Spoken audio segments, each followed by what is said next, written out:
ரசூலுல்லாஹி ஸல்லல்லாஹு அலைஹி வஸல்லம் சொன்னாங்க, قال رسول الله صلى الله عليه وسلم إن الله يحب العبد التقي الغني الخفي. العبد التقي الغني الخفي. خير. ரசூல் ஸல்லல்லாஹு அலைஹி வஸல்லம் சொன்னாங்க, அல்லாஹ் தஆலா இந்த மனிதனை விரும்புகிறான். எந்த மனிதன்? இது இந்த முஸ்லிம்ல வரக்கூடிய செய்தான். கிதாபு ஸுஹூத்ல இமாம் முஸ்லிம் எழுதிக்கிறாங்க. கிதாபு ஸுஹூத். அல்லாஹ் தஆலா நேசிக்கிறான் அல் அப்த, ஒரு அடியானை, அத்தகி. தகினா யாரு? இறையச்சம் உள்ள. தகினா என்ன? தக்வா, இறையச்சம், பயம். அது விளக்கத்தை இன்ஷாஅல்லாஹ் அடுத்து நாங்க பார்ப்போம். அடுத்து அல் கனி. கனின்னா என்ன? கனியாக இருக்கக்கூடியவன்டா போதுமென்ற மனமுடையவர். உண்மையான செல்வந்தன் யாரு? போதுமென்ற மனமுடையவன் தான் உண்மையான செல்வந்தன். போதாது போதாதுன்னு இருந்தா இந்த உலகத்தை கொடுத்தாலும் போதாதான். என்ன, தங்க ஆறு ஓடுனாலும் சரி போதாதுதான். போதும் என்று இருந்தா போதும். தானே? அடுத்து மூன்றாவது அல் ஹஃபி, மறைவான நிலையிலே இருந்து கொண்டு அல்லாஹ்வுடைய இபாதத்தில் காலத்தை கழிக்கக்கூடிய, அதே போன்று தன்னுடைய வேலையை தான், அதாவது தன்னுடைய வேலையிலே தன்னுடைய விடயங்களில் கவனம் செலுத்துறது. அடுத்தவன் என்ன செய்யறான்? அடுத்தவன குறை தேடிட்டு அவனை பத்தி கேவலப்படுத்தணும், அவனை இழிவுபடுத்தணும், அவனை அசிங்கப்படுத்தணும் இல்லாம தன்னுடைய காரியத்தில் நம்ம எவ்வளவு பாவியாக இருக்கிறோம், நம்முடைய என்ன குறைகள் இருக்குது, தேடி தேடி நம்மட குறைய பார்த்து பார்த்து நான் இபாதத்துல முன்னேறி கொண்டே போகணும். அதே நேரம் நான் மற்றவங்களுக்கு காட்டணும் என்ற எண்ணம் இருக்க கூடாது. மாஷா அல்லாஹ், எல்லாரும் பாருங்க, நான் இப்படி செய்யறேன், என்னென்ன செஞ்சிருக்கிறேன், என்னென்ன இபாதத்துகள், என்னென்ன இதுல நான் ஒரு பெரிய பயபக்தி உள்ளால், நான் ஒரு பெரிய ஆலிம், நான் ஒரு பெரிய ஷேக் அப்படின்னு சொல்லி காட்டக்கூடியவராக இருக்க மாட்டார். அல்லாஹ்வை அஞ்சக்கூடியவராக, அதே போன்று போதும் என்ற குணமுடையவராக, அதை ஒன்று மறைந்து மறைந்து அமல் செய்யக்கூடியவராக, பிரபல்யத்தை விரும்பாமல் மறைந்து மறைந்து அமல் செய்யக்கூடியவராக இருப்பார். இப்படிப்பட்ட அடியானை அல்லாஹு தஆலா விரும்புகிறான் என்பதாக ரசூலுல்லாஹி ஸல்லல்லாஹு அலைஹி வஸல்லம் சொன்னாங்க. இமாமுனா முஸ்லிம் ரஹிமஹுல்லாஹ் கிதாபு ஸுஹூத்ல இந்த செய்தியை பதிவு செய்திருக்கிறார்கள். இப்ப இந்த ஹதீஸுடைய விளக்கத்துக்கு நாங்க வருவோம். அத்தகின்னு சொன்னால், முதலாவதாக தக்வா என்று சொல்கின்ற பொழுது நம்ம தக்வா பத்தி விரிவாக பார்த்திருக்கிறோம். இறையச்சம், இறை பயம் என்று சொல்லும் பொழுது அல்லாஹ் அஞ்சுறது அல்ல, அல்லாஹ்வினுடைய தண்டனையை அஞ்சுவது. அல்லாஹ்வுடைய தண்டனையை நாம் பயப்பட வேண்டும், அதுதான் இறையச்சம் என்பது நாட்டம். அதற்கு மாற்றமாக அல்லாஹ்வை நாம் நேசிக்க வேண்டும், அவன் மீது அன்பு கொள்ள வேண்டும், அவனுடைய கருணையை ஆதரவிக்க வேண்டும், அவனுடைய மன்னிப்பை எதிர்பார்க்க வேண்டும், அவன் மீது நல்லெண்ணம் கொள்ள வேண்டும், அவனுடைய அருள்களை ஆசிக்க வேண்டும், கேட்க வேண்டும். இவ்வாறான ஒரு நிலையிலே ஒரு முஃமின் இருப்பான். அப்ப எனவே அதுதான் தக்வா. அதே மாதிரி அல்லாஹ் ஈமான் கொண்டிருப்பான், தொழுகையை சரிவர நிறைவேற்றுவான், அதே போன்று அல்லாஹ் கொடுத்ததை செலவழிப்பான். முஹம்மது ஸல்லல்லாஹு அலைஹி வஸல்லம் அவர்களுக்கு இறக்கி வைத்ததை கொண்டு அவர் ஈமான் கொண்டிருப்பார். முஹம்மது ஸல்லல்லாஹு அலைஹி வஸல்லம் முன்னால இறக்கி வைக்கப்பட்ட வேதங்களை கொண்டு ஈமான் கொள்வார், ரசூல்மாரை கொண்டு ஈமான் கொள்வார், மறுமை நாளை கொண்டு ஈமான் கொள்வார், கியாமத்து நாளை கொண்டு ஈமான் கொள்வார். அதே போன்று கபருடைய வேதனை, சொர்க்கம், நரகம், அதே போன்று எல்லா வகையான நம்பிக்கை சார்ந்த விடயங்களிலே அவர் கவனம் செலுத்துவார். அதே போன்று அவர் அல்லாஹ்வுக்காக தர்மம் செய்வார், கோபத்தை அடக்கிக் கொள்வார், மக்களை மன்னிப்பார், பாவம் தவறுகள் செய்தால் உடனே இஸ்திக்ஃபார் தௌபா செய்து விடுவார். அதே போன்று செய்த குற்றங்களை தொடர்ந்து செய்திருக்க மாட்டார். ஒரு குற்றம் என்று தெரிந்தால் அதை உடனே விட்டு அல்லாஹ்வுக்காக வேண்டி தன்னுடைய வாழ்க்கையை மாற்றி செயல்பட ஆரம்பிப்பார். தன்னுடைய வாழ்க்கையை மாற்றக்கூடியவர் தான் தக்வா உள்ளவர். இவரை அல்லாஹ் தஆலா நேசிக்கிறான். இரண்டாவதாக அல் கனி. கனின்னு சொன்னா பொதுவாக அல்லாஹ்வுடைய விஷயத்துல வல்லாஹு கனி, வல்லாஹுல் கனி வ அன்துமுல் ஃபுகரா. அல்லாஹ் தஆலா கனியாக இருக்கிறான், அல்லாஹ் கனியாக இருக்கிறான். வ அன்துமுல் ஃபுகரா, நீங்க அவன் பால் தேவையுடையவனாக இருக்கிறீர்கள். அல்லாஹ் செல்வந்தனாக, அல்லாஹ் கொடுக்கக்கூடியவன், யாரை விட்டும் அனைவரை விட்டும் தேவையற்றவனாக இருக்கிறான். வல்லாஹுல் கனி, அல்லாஹ் யாரு? கனியாக இருக்கிறான். நீங்க யாரு? ஃபுகரா, ஃபகீர்ன தேவையுடையவர்களாக இருக்கிறீர்கள். வல்லாஹுல் கனி வ அன்துமுல் ஃபுகரா. கைர்.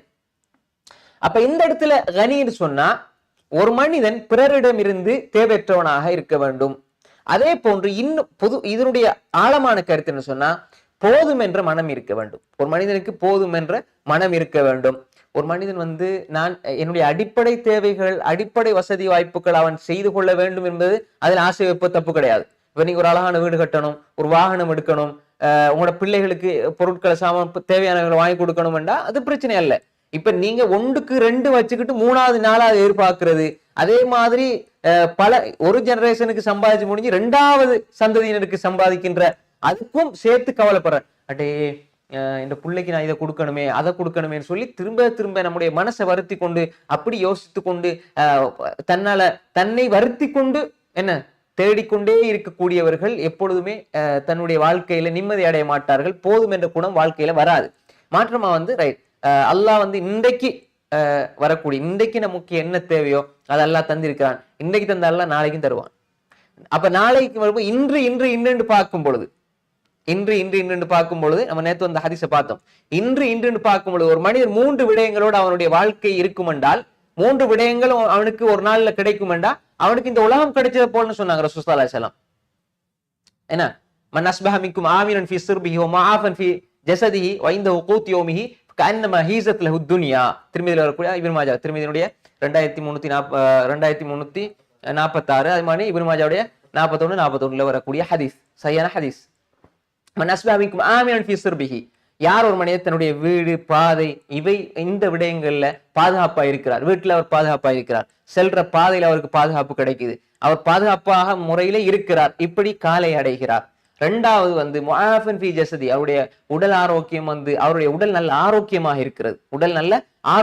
இருக்கிறது, அவர் மாஷா அல்லாஹ் அவருக்கு எந்த ஒரு கடுமையான நோயும் இல்லை. பொதுவாக சின்ன சின்ன நோய்கள், தடுமல், காய்ச்சல், இதெல்லாம் அடிக்கடி போற விஷயங்கள். இதல்லாம அவருக்கு பெரிய ஒரு நோய் இல்லை, ஆரோக்கியமாக இருக்கிறார். கூத்து யோமிஹி, அன்றைய நாளுடைய உணவு அவரிடம் இருக்கிறது என்றால் ரசூலுல்லாஹி ஸல்லல்லாஹு அலைஹி வஸல்லம் சொன்னாங்க, அவருக்கு முழு உலகமும் கொடுக்கப்பட்டதை போன்று என்பதாக ரசூலுல்லாஹி ஸல்லல்லாஹு அலைஹி வஸல்லம் சொன்னாங்க. அப்ப எனவே இன்று நான் இதை பெற்றிருக்கிறேனா என்றால் எனக்கு முழு உலகத்தை விட பெரிய சொத்து எனக்கு கிடைச்சிட்டது. அப்படி ஒவ்வொரு மனிதனும் வாழ வாழ வாழ நிச்சயமாக அல்லாஹு தஆலா என்ன செய்வான், அவனுடைய மனசை திருப்தியுடையதாக அல்லாஹு தஆலா ஆக்குவான். அதாவது இப்னு பத்தால் ரஹ்மத்துல்லாஹி அலைஹி சொல்றாங்க, இந்த ஹதீஸுடைய கருத்தை பத்தி இப்னு பத்தால் ரஹ்மத்துல்லாஹி, புகாரியினுடைய மிகப்பெரிய ஒரு விரிவுரையாளர் ஹாஃபிஸ் இப்னு ஹஜர் அல்-அஸ்கலானி ரஹிமஹுல்லாஹ் ஃபத்துல் பாரியிலே இவங்களுடைய கருத்தை நிறைய பதிவு செய்வாங்க. இமாம் இப்னு பத்தால் ரஹ்மத்துல்லாஹி சொல்றாங்க, கனி கினான்னு சொன்ன என்ன, அதாவது பொருளாதாரத்தை அதிகமா சேர்த்து வைக்கக்கூடியவர் அல்ல கனி. மாற்றமாக யாருடைய உள்ளத்திலே போதும் என்ற குணம் இருக்கிறதோ அவர்தான் கனி என்பதாக இமாம் இப்னு பத்தால் ரஹ்மத்துல்லாஹி அலைஹி அவர்கள் சொல்றாங்க.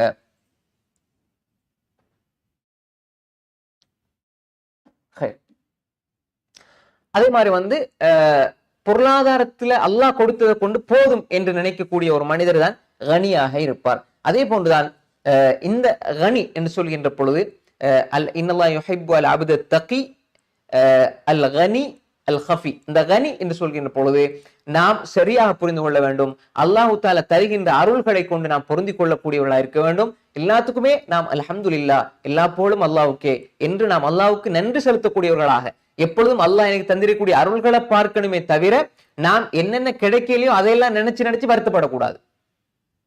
ஒரு உதாரணமாக எப்ப வருத்தம் வரும், நீங்க இன்னொரு ஆளோட உங்களை ஒப்பிட்டீங்கன்னா உங்களுக்கு நிச்சயமா வருத்தம் வரும். பாரு அவர் எவ்வளவு நல்லா இருக்கிறார், எனக்கு அப்படி ஒண்ணும் இல்லையே. ரசூலுல்லாஹ் சொன்னாங்க, உங்களுக்கு கீழே இருக்கிறவங்கள பாருங்க. அப்படி ஒரு எண்ணம் உங்களுக்கு கீழே இருக்கிறவங்கள பாருங்க. எனக்குனாலும் பரவாயில்ல, ஒரு வீடாவது இருக்கு தங்குறதுக்கு, வீடே இல்லாம வீதியில உறங்கக்கூடிய எத்தனை பேர் நம்ம பாக்குறோம். அப்படின்னு பார்த்து அல்லாஹ்வுடைய நிஅமத்தை நீங்க பெருசா நினைப்பீங்க. அப்படி இல்லை, எப்ப பார்த்தாலும் எங்களுக்கு மேல உள்ள ஆட்களையே பார்த்துட்டு இருந்தோம்டா அல்லாஹ்வுடைய அருளை நீங்க என்ன செய்யும், புறக்கணிப்பீங்க. எனவேதான் ரசூல் ஸல்லல்லாஹு அலைஹி வஸல்லம் அழகா சொன்னாங்க, ஒரு மனிதன் அல்லாஹ் கொடுத்ததை கொண்டு திருப்தி அடைவானாக இருந்தா அல்லாஹ் அவனை நேசிப்பான், இன்னும் கொடுப்பான். அல்லாஹ் நேசித்தா என்ன செய்வான், கொடுப்பான். அப்ப நாங்க என்ன செய்யறோம் என்றால் அல்லாஹ் தந்ததை கொண்டு பொருந்தி கொள்ளாம இன்னும் தேட போறோம். அதனால எங்களுக்கு என்ன வரும், கவலையும் துன்பமும் பிரச்சனை துக்கம் துயரம் எல்லாம் வந்துகிட்டு இருக்கும். அதெல்லாம் ரைட், அல்லாஹ் தந்திருக்க அல்ஹம்துலில்லாஹ். அல்ஹம்துலில்லாஹ் சொல்லும் போது இன்னொரு ஷுக்ர், அந்த நியாமத்துக்கு ஷுக்ர் செய்யும் பொழுது அல்லாஹ் அதிகரிப்பானா இல்லையா? லைன் சக்கரத்துல அசீதன்னக்கும், நீங்க நியாமத்துக்கு நன்றி செலுத்தினா நான் உங்களுக்கு அதிகப்படுத்தி தருவேன் என்பது அல்லாஹ்வுடைய வாக்குறுதி. நீங்க நன்றி செலுத்துறீங்க, அப்ப அல்லாஹ் தந்துகிட்டே இருப்பான். எனக்கு போதாதுன்னா போதாதுதான், அல்ஹம்துலில்லாஹ் எனக்கு இருக்கிற போது மாஷா அல்லாஹ் ரொம்ப சந்தோஷமா இருக்கிறேன்னா அல்லாஹ் தந்துகிட்டே இருப்பான். எனவே இந்த விஷயத்தை நம்ம புரிஞ்சுக்கணும். அதே மாதிரி ஹஃபி என்று சொன்னா நாங்க இயலுமான அளவு எங்களுக்கும் அல்லாஹுக்கும் இடையில உள்ள தொடர்பை பலப்படுத்திக் கொள்ளணும். நிறைய மக்களுக்கு காணாத வகையில், மக்களுக்கு அறியாத வகையில் நம்ம சில அமல்களை அல்லாஹ்வோட வச்சுக்கொள்ளணும். அவங்க சொல்றது இப்ப நிறைய அமல்களை பொறுத்தவரையில மக்கள் எல்லாருக்கும் தெரியும், இவர் இந்த டைம்ல எப்படி செய்வார், ஓதுவார், தொழுவார் எல்லாம். ஆனா அல்லாஹ்வுக்கும் எனக்கும் இடையில யாருக்குமே அறியாத சில அமல்கள் இருக்க வேண்டும். அந்த அமல்கள் நம்மளை நிச்சயமாக பாதுகாக்கும். அப்படி சலஃபு சாலின்கள் எடுத்துக்கொண்டால் அவங்களுக்கு சில முக்கியமான சில அறிஞர்களை பொறுத்தவரை அவங்களுக்கு தனிப்பட்ட அமல்கள் இருந்தது, தன் மனைவிக்கு கூட தெரியாது. மௌத்தா போன பிறகுதான் இவர் இப்படி செஞ்சாரா, இவரால் இவ்வளவு பேர் பயனடைந்தாங்களா அப்படின்னு ஒரு கேள்வி வந்தது. அப்ப எனவே ஹஃபியா இருக்கணும். நமக்கு செய்யறது எல்லாத்தையுமே மக்களுக்கு சொல்லிக்கிட்டு இருக்கணும்னு அவசியம் கிடையாது. எல்லாத்தையுமே சொல்லி எல்லாத்துக்கும் மாஷா அல்லாஹ் எல்லாத்துலயுமே மக்கள் என்ன தெரிஞ்சு வச்சிருக்கணும் என்று இருக்கக்கூடாது. சில விஷயங்கள் அது எனக்கும் அல்லாஹ்க்கும் இடையில உள்ள விஷயம். ரசூல் ஸல்லல்லாஹு அலைஹி வஸல்லம் சொன்னாங்க, புகாரில் வரக்கூடிய ரிவாயத், முஸ்லிமே வருது, ருப்ப அஷ்அத மதுஃபு பில் அப்வாப் லவ் அக்ஸம அலா அல்லாஹி லா பர்ரா. ருப்ப அஷ்அத, எத்தனையோ தலைவிரிகோலமான பரட்டை தலையுடையவர்கள், மதுஃபு பில் அப்வாப், வாசல்களிலே தடுத்து வைக்கப்படும். அப்படின்னா என்ன அர்த்தம்னா, அவங்க வந்தா கூட யார் இவங்க வெளியே பார்ப்போம் அப்படின்னு துரத்தக்கூடியவங்க, அந்த மக்களுக்கு மத்தியில பிரபலியம் இல்ல, கணக்கெடுக்கவும் மாட்டாங்க. ஆனா லவக்ஸமா அலல்லாஹி லபர்ரா, அவங்க அல்லாஹ்விடத்துல ஒரு விஷயத்தை கேட்டா அல்லாஹ் உடனே கொடுப்பான்னாங்க ஸல்லல்லாஹு அலைஹி வஸல்லம். என்ன அர்த்தம்? அதாவது ஒரு மனிதன் அல்லாஹ்வுடைய அன்பை மாத்திரம் இலக்காக கொண்டு மறைமுகமாக தன்னுடைய அமல்களை செய்கின்ற பொழுது, இஹ்லாஸோடு அவனுடைய வாழ்க்கையை அமைத்துக் கொள்கின்ற பொழுது, அல்லாஹ் அவனுக்கு கொடுக்கிற கிஃப்ட் என்ன தெரியுமா? அவனுடைய துஆக்கள் ஏற்றுக்கொள்ளப்படும். புரிஞ்சுதா? மறைமுகமாக அவன் அமல்களை வைத்துக் கொண்டு அல்லாஹ்வுக்காக மாத்திரம் இஹ்லாஸோடு செயல்படுகின்றவர்களுக்கு அல்லாஹ் கொடுக்கிற கிஃப்ட் என்னடா, அவங்க எதை கேட்டாலும் அல்லாஹ் கொடுப்பான். வணங்குதா? இப்ப இன்னைக்கு பாருங்க, நிறைய பேர் பாக்குறோம், ரைட், எத்தனையோ பிரபலியமானவங்க இருப்பாங்க, அவர் தெரியுமா மாஷா அல்லாஹ் எல்லாருக்கும் தெரியும். ஆனால் ஒரு மனிதர் இவர் தெரியுமாண்டா யாருக்குமே தெரியாது. ஆனா அவர் அல்லாஹ்விடத்தில் மிக நெருக்கமானவராக இருப்பார், வானலோகத்துல பிரபலியமாக இருப்பார். இந்த உலகத்துல சிலவங்க பிரபலியமாக இருப்பாங்க, ஆனா சிலர் வானலோகத்துல பிரபலியமாயிருப்பாங்க. இந்த உலகத்திலே பிரபலியமாயிருக்க எத்தனை பேருக்கு வானத்துல அவங்களை யாருமே தெரியாது, மலக்குமார்களுக்கு. இப்ப நாங்க அல்லாஹ் பத்தி பேசிக் கொண்டிருக்கிறோம்டா, நாங்க வானலோகத்துல பிரபலியமாயிருப்போம். ஆனா இஹ்லாஸ் இருக்கணும். ஏன்னா அல்லாஹ் தஆலா சொல்லுவான், இதோ பாருங்கள் மலக்குமார்களே, என்னுடைய அடியார்கள் எனக்காக ஒன்று சேர்ந்திருக்கிறார்கள், என்னை பற்றி பேசுகிறார்கள் என்று அல்லாஹ் தஆலா வதக்கரஹுல்லாஹ் ஃபீமன் இன்தா, அல்லாஹ் அவனிடம் இருக்கக்கூடிய மலக்குமார்களிடம் இவர்களை பற்றி பெருமை பாராட்டி பேசிக் கொண்டிருக்கிறான். அப்ப எனவே நாம் புரிந்து கொள்ள வேண்டும் என்றால், மறைமுகமாக அல்லாஹுக்காக நாம் செய்கின்ற அமல்களை பொறுத்து அல்லாஹு தஆலா எங்களுக்கு துஆக்களை கபூல் செய்து கொள்வான். அதே போல எங்களுடைய தேவை என்ன தேவை கேட்டாலும் அல்லாஹ் தருவான், ஏதோ வகையில தருவான். நீங்க நேரடியாக ஒரு விஷயத்தை கேட்பீங்க, அல்லாஹ் மறைமுகமாக ஒன்றை உங்களுக்கு தருவான். நீங்க நேரடியாக ஒன்றை முன்னாடி கேட்டிருப்பீங்க, அது உங்களுக்கே தெரியாது, அல்லாஹ் ஒரு நேரத்துல தருவான். அப்ப நீங்க யோசிப்பீங்க, அல்லாஹ் நான் எப்பயோ கேட்டது, ஆனா உங்களுக்கே மறந்து போகும். அல்லாஹ் நிச்சயமாக அவன் மறக்கக்கூடியவன் அல்ல. நாங்க கேட்போம், மறந்துடுவோம். போன வாரம் ஒண்ணு கேட்டிருப்போம், இந்த வாரத்துல அதுக்கு ஏன் தான் கேட்டோம், அதை விட நல்லது இந்த இப்ப வந்துட்டுதே அப்படி நினைப்போம். ஆனா அல்லாஹு தஆலா நாங்களே ஒன்றை மாத்திக்கொண்டே இருப்போம், மறந்து விடும். அல்லாஹ் உங்களுக்கு எது தேவையோ, எது பொருத்தமானதோ, எப்ப தேவை, அதே போல் உங்களுக்கு எது சிறந்தது என்பதை அல்லாஹ் அறிந்தவன், எப்ப அது சிறந்தது என்பதை அல்லாஹ் தான் அறிந்தவன். அப்ப எனவே எப்ப உங்களுக்கு தேவை, இப்பதான் எனக்கு இப்ப தேவைங்கிறது எனக்கு விளங்குது, ஆனா அல்லாஹ்க்கு தெரியும் இவனுக்கு இப்ப கொடுத்தா இவன் சரி வர மாட்டான், இப்ப அவனுக்கு தேவை இல்லாது. ஆனா அவன் ஆசை சொல்லுது, அல்லாஹ் தந்துரு தந்துரு தந்துரு தந்துரு அவன் ஆசை சொல்லுது. எங்கட துஆக்கள் மனோ இச்சையின் அடிப்படையில உள்ளது. ஆனா அல்லாஹ்வுடையது ஞானம் ஹிக்மத்தோட சம்பந்தப்பட்ட, எதிர்காலத்துல என்ன நடக்கும் இதை வச்சு. சில பொழுது நீங்க இப்ப கேட்பீங்க, அது கிடைக்காம அடுத்த வருஷம் கிடைக்கும், அதன் மூலமாக நீங்க அடைகிற சந்தோஷம் இருக்குது, அது முன்னாடி கிடைச்சிருந்தா அந்த சந்தோஷம் நீங்க பெற்றிருக்க மாட்டீர்கள். எனவே அல்லாஹ்வுடைய ஹிக்மத் மிக மிக நுணுக்கமானது, ஞானம் மிக மிக நுணுக்கமானது. அவன் ஹக்கீம் அல் லத்தீஃப் அல் ஹபீர். அப்ப எனவே ஹஃபியாக நாம் வாழ வேண்டும். அப்ப எங்களுக்குள்ள ஒரு இபாதத்துல அல்லாஹுக்கும் எங்களுக்கும் இடையில ஒரு தொடர்பாடல், ஒரு இபாதத் ஒன்று மறைமுகமாக இருக்க வேண்டும். அப்படி ஒரு தொடர்பு இருக்க வேண்டும். நான் எல்லா இடத்திலையும் நான் என்ன மக்களுக்கு தெரியணும் என்ற அவசியம் கிடையாது. தெரியாவிட்டாலும் என்னை என்னுடைய ரப்பு தெரிஞ்சு வைத்தால் போதும், என்னை என்னுடைய ரப்புடைய வானவர்கள் தெரிந்து வைத்தால் போதும் என்று வாழக்கூடிய ஒரு வாழ்க்கை தான் நம்மளை அல்லாஹ்விடத்தில் நெருக்கமாக்கி கொண்டிருக்கும், அல்லாஹ்வுடைய அன்பை பெற்றுத்தரும். நம்ம சொல்றது. எனவே அப்படிப்பட்ட அடியார்கள். அப்ப 3 விஷயம் சொன்னோம். என்ன? இன்னல்லாஹு யுஹிப்பு அல் அப்த். முதல்ல சொல்லுங்க, அத்தகி. தகினா யாரு? இறைச்சம் உள்ளவர். அல் கனி, போதும் என்ற குணமுடையவர், என்னை போதும் என்று வாழக்கூடியவர். அது மாதிரி அல் கஃபி, வெரி குட், மாஷா அல்லாஹ்.